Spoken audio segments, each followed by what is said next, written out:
সুপ্রিয় দর্শক, আসসালামু আলাইকুম। আপনাদের সবাইকে স্বাগত জানাচ্ছি এখনকার আলোচনায়। আপনাদের সঙ্গে আছি আমি সিরাজুল ইসলাম। দর্শক, বেশ কিছু গুরুত্বপূর্ণ খবর আছে।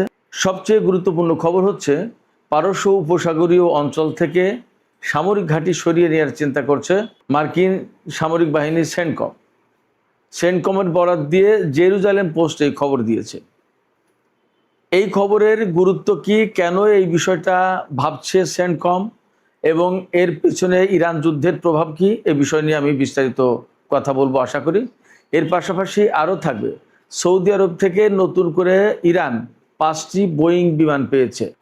ইরানের কাছে বোয়িং বিমান বিক্রি করা নিষিদ্ধ থাকলেও সৌদি আরব ইরানকে এই 5টি বিমান সরবরাহ করেছে। এই খবরেরও কিন্তু বিশেষ কৌশলগত গুরুত্ব আছে।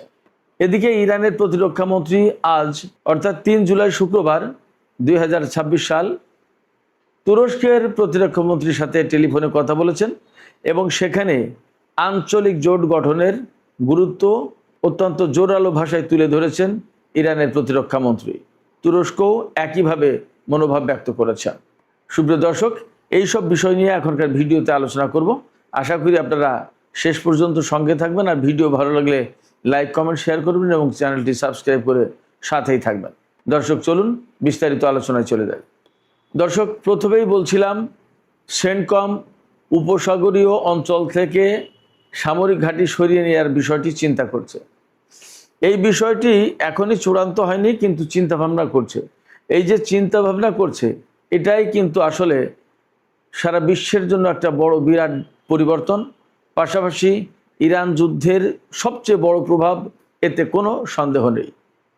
কেন এই কথা বলছি? এই কথা বলছি এ কারণে যে এই সমস্ত ঘাঁটি, আমেরিকার এই সমস্ত ঘাঁটি পারস্য উপসাগরীয় অঞ্চলের যে সমস্ত দেশ, কুয়েত, সৌদি আরব, বাহরাইন, কাতার, সংযুক্ত আরব আমিরাত, এই সমস্ত দেশের নিরাপত্তা দিত। অর্থাৎ এই সমস্ত দেশের নিরাপত্তা দেওয়ার জন্য আমেরিকা সামরিক ঘাঁটি করে সেখানে সামরিক সরঞ্জাম, অস্ত্রপাতি এবং সেনা মোতায়েন করে রেখেছিল।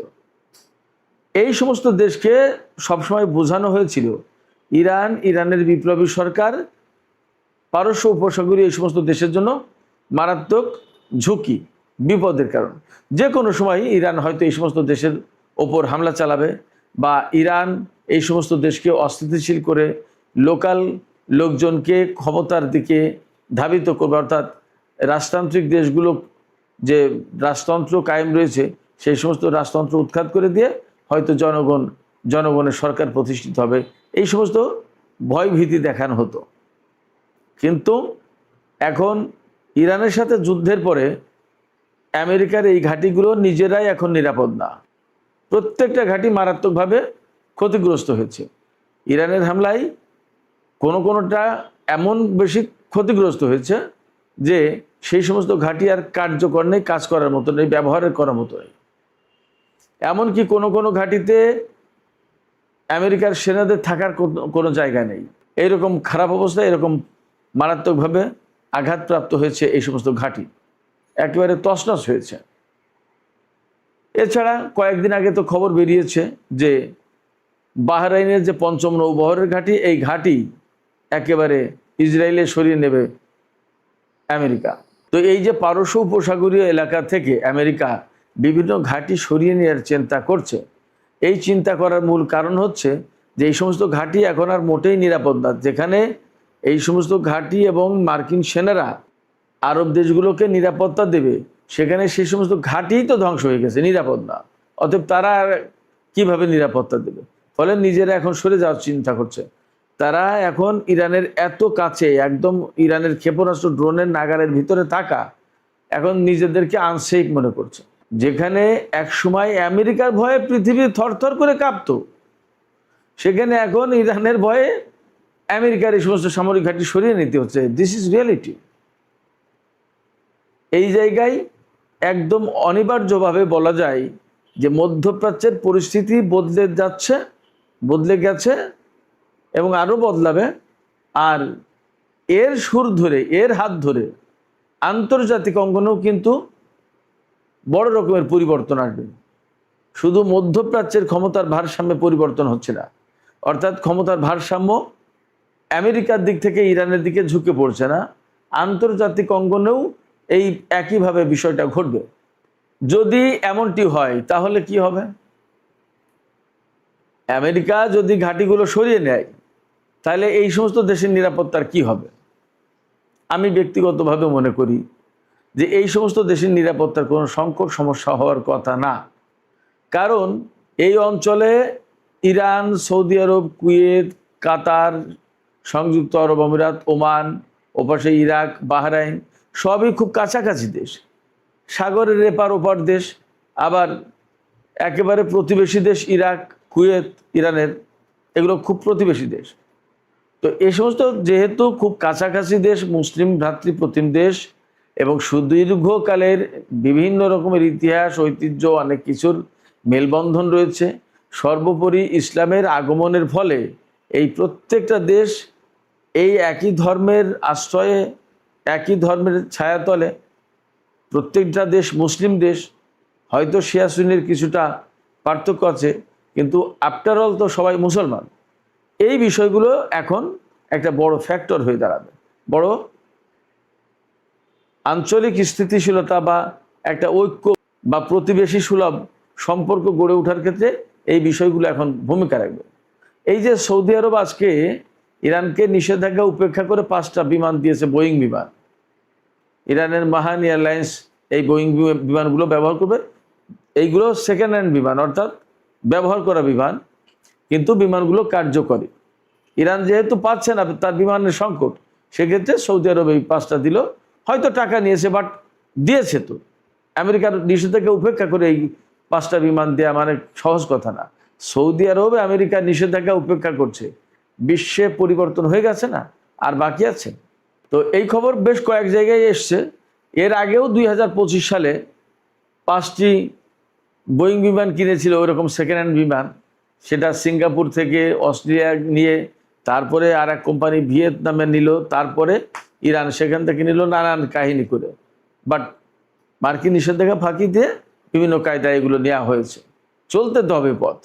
এখন সৌদি আরব যে বিমান দিল, এটা কিন্তু খুবই ইম্পর্টেন্ট। ওই যে সেন্টকম ঘাঁটি সরাচ্ছে, আবার সৌদি আরব ইরানকে বিমান দিচ্ছে, এগুলো কিন্তু বিশেষ বার্তা দিচ্ছে। বার্তাটা হচ্ছে এই যে সৌদি আরব এখন চায় ইরানের সাথে সম্পর্ক করতে। আমি শুনলাম, আমি শিওর না, একটা খবর শুনলাম যে ইরান সৌদি আরবের কোনো ডেলিগেটকে এই যে সর্বোচ্চ নেতার যে জানাজা অনুষ্ঠান বা শেষ বিদায় অনুষ্ঠান, এই অনুষ্ঠানে সৌদি আরবকে নাকি এনলিস্টে ডাকেনি, লিস্টে নাকি রাখেনি ইরান। কিন্তু সৌদি আরব তারপরেও তাদের উপপররাষ্ট্রমন্ত্রীকে ইরানে পাঠিয়েছে। এই যে পাঠানোর ব্যাপারটা, তার মানে এখন ইরানের সাথে আরব দেশগুলো সম্পর্ক স্বাভাবিক করতে চায়, এবং স্বাভাবিক করতে হবে। আমেরিকা যখন তাদের ঘাঁটি সরিয়ে নেবে, তাইলে নিরাপত্তার একটা ঘাটতি তো তৈরি হলো, একটা ভ্যাকুয়াম তৈরি হলো না? সেই জায়গায় ইরানের সাথে যদি আরব দেশগুলো সম্পর্ক না করে তাহলে তো হবে না। অতএব আরব দেশগুলো এখন ইরানের সাথে সম্পর্ক করবে, এটা স্বাভাবিক। এবং এটা তো বাস্তব যে ইরানের সাথে আমেরিকা পেরে না উঠতে পেরে এই ঘাঁটি সরাচ্ছে, ক্ষয়ক্ষতির মুখে, ঝুঁকির মুখে পড়েছে তারা। তার চেয়ে এখন নিরাপদে চলে যাবে দূরে। তা দূরে যখন যাবে তখন সৌদি আরব বা আদার কান্ট্রি, আরব কান্ট্রি যারা, তারা তো দেখতে পাচ্ছে যে ইরানের সামনে আমেরিকা টিকে আমরা টিকবো থেকে। অতএব আমরা ইরানের সাথে স্বাভাবিক সম্পর্ক রাখি, তাতে আমরা ভালো থাকবো সবাই। একদম সহজ হিসাব। ব্যাপারটা এই দিকেই যাচ্ছে। এবং আমি কিন্তু বেশ কিছুদিন আগে থেকে বলে আসছি, আজকে যে ইরানের যে প্রতিরক্ষামন্ত্রী, তিনি তুরস্কের প্রতিরক্ষামন্ত্রীর সাথে আলোচনা করেছেন, এইটাই হচ্ছে সেই কার্যকরী আলোচনা। এবং এই আলোচনায় জোট গঠনের কথা বলেছেন। এই আলোচনায় জোট গঠনের কথা বলছেন যে সেখানে পাকিস্তান, ইরান, তুরস্ক, সৌদি আরব, মিশর, কাতার, এই সমস্ত দেশ থাকবে। এই সমস্ত দেশের সমন্বয়ে একটা আঞ্চলিক মুসলিম জোট যখন গড়ে উঠবে, তখন মধ্যপ্রাচ্যে অটোমেটিক স্থিতিশীলতা এবং নিরাপত্তা ফিরে আসবে। এবং ইরান পরিষ্কার করে বলেছে, এই অঞ্চলে বাইরের শক্তির উপস্থিতির কারণেই যত সংকট তৈরি হচ্ছে, যুদ্ধবিগ্রহ, টানাপোড়েন, উত্তেজনা, সমস্ত সবকিছু বাইরের শক্তির উপস্থিতির কারণে। তো বাইরের শক্তি যখন এখানে থাকবে না, তখন আলটিমেটলি অঞ্চল স্থিতিশীল হয়ে যাবে, নিরাপত্তা নিজেদের নিরাপত্তা নিজেরাই দেখবে। অতএব যুদ্ধবিগ্রহ, মারামারি, এ সমস্ত তো কোনো কিছু আর প্রয়োজন হবে না। সেই জন্য আমার মনে হচ্ছে যে খুব দ্রুতই এখান থেকে আমেরিকা ঘাঁটি সরাক আর না সরাক, দ্রুতই একটা মুসলিম জোট গড়ে উঠতে পারে। যদি মুসলিম জোট গড়ে ওঠে তাহলে কিন্তু আলটিমেটলি আমেরিকা এখানে অপাঙ্ক্তেয় হয়ে যাবে। এই সমস্ত দেশই আমেরিকাকে ঘৃণা করবে এবং এরাই বলবে যে ভাই তুমি সরো, তোমার দরকার না, আমরা আমাদেরটা দেখছি। মেসেজ এইরকমই কিন্তু সৌদি আরব, কাতার, অন্যরা অনেকেই দিচ্ছে। আর পাকিস্তান তো ব্যাপকভাবে চেষ্টা তদবির চালাচ্ছে, লেগে আছে। আজকে যে সর্বোচ্চ নেতার যে অনুষ্ঠান হলো, শেষ বিদায় অনুষ্ঠান, সেখানে পাকিস্তানের প্রধানমন্ত্রী, পাকিস্তানের সেনা প্রধান, পাকিস্তানের সিনেট চেয়ারম্যান, তিনি কিন্তু একসময় পাকিস্তানের প্রধানমন্ত্রী ছিলেন, ইউসুফ রাজা গিলানি, তারা সবাই ইরানে উপস্থিত। এরপরে বিশ্বের তো বহু দেশ, অন্তত 100টা দেশের লোকজন এসেছেন, আরও আসবে। বিরাট ব্যাপার স্যাপার। এতে বোঝা যাচ্ছে যে আঞ্চলিক পরিস্থিতি একেবারেই ইরানের অনুকূলে চলে গেল এবং আমেরিকার প্রতিকূলে চলে গেছে। সেক্ষেত্রে একদম পরিষ্কার করে বলা যাচ্ছে মধ্যপ্রাচ্যের রাজনীতি এবং বিশ্বের রাজনীতি দারুণভাবে বদলে যাচ্ছে, দারুণভাবে অলরেডি বদলে গেছে। এর ভিতরে একটা খবর নজরে আসলো। আজকে ভোর 5:20 সময় একটি বেসামরিক বিমান ইয়েমেনে ল্যান্ড করার চেষ্টা করেছে। তাতে যাত্রী ছিল, আহত লোকজন ছিল। এখন কোথাকার আহত লোকজন শিওর না, হতে পারে লেবাননের। ইয়েমেনে তাদের ট্রিটমেন্টের জন্য নেওয়া হয়েছে মনে হয়। তো এই বেসামরিক বিমানটাকে ল্যান্ড করার জন্য বাধা দিয়েছে নাকি সৌদি আরবের যুদ্ধ বিমান, ইয়েমেনে ল্যান্ড করতে দিচ্ছিল না। পরে ইয়েমেন তাই বিমান লক্ষ্য করে ক্ষেপণাস্ত্র ছুড়লে সৌদি বিমানগুলো পালিয়ে গেছে। পরে মনে হয় ইরানের বিমান ল্যান্ড করেছে। এই ঘোষণা দিয়েছে ইয়েমেনের সামরিক বাহিনী মুখপাত্র ব্রিগেডিয়ার জেনারেল ইয়াহিয়া সারি। এই ইয়াহিয়া সারি কিন্তু বহু বছর ধরে ইয়েমেনের সামরিক বাহিনীর মুখপাত্র হিসেবে কাজ করছেন। তিনি বলেছেন, এরপরে যদি আর একদিন সৌদি আরবের সামরিক বাহিনী ইয়েমেনের আকাশসীমা লঙ্ঘন করে, তাহলে তাদের উপর হামলা চালাবে। শুধু তাই না, আর একটা কথাও বলেছে, ইয়েমেনের সাথে আসলে সৌদি আরবের এই টানাপোড়েনগুলো এখন অবশ্যই একদম পুরোপুরি অবসান ঘটানো উচিত। ইয়েমেনের উপর কিন্তু এখনও নিষেধাজ্ঞা রয়েছে, অবরোধ সৃষ্টি করে রেখেছে সৌদি আরব। এই ব্যাপারে বলেছেন ইয়াহিয়া সারি, এই ব্যাপারে বলেছেন যে সৌদি আরব যদি নিজে থেকে এই সমস্ত অবরোধ প্রত্যাহার করে না নেয়, তুলে না নেয়, তাহলে ইয়েমেন নিজেই এই অবরোধ সরিয়ে দেওয়ার উদ্যোগ নেবে, তাতে যা হয় হবে। তার মানে সৌদি আরবের সাথে ইয়েমেনের একটা বড় রকমের সংঘর্ষ শুরু হতে পারে। এই জায়গায় আমার মনে হয় যে আঞ্চলিক দেশগুলোর, সৌদি আরব তো বটেই, আঞ্চলিক দেশগুলোও এখানে মাথা ঘামাতে পারে। তারা ইয়েমেন এবং সৌদি আরবের ভেতরকার যে সংকট, সেই সংকট নিরসনের জন্য আঞ্চলিক দেশগুলো ভূমিকা রাখতে পারে।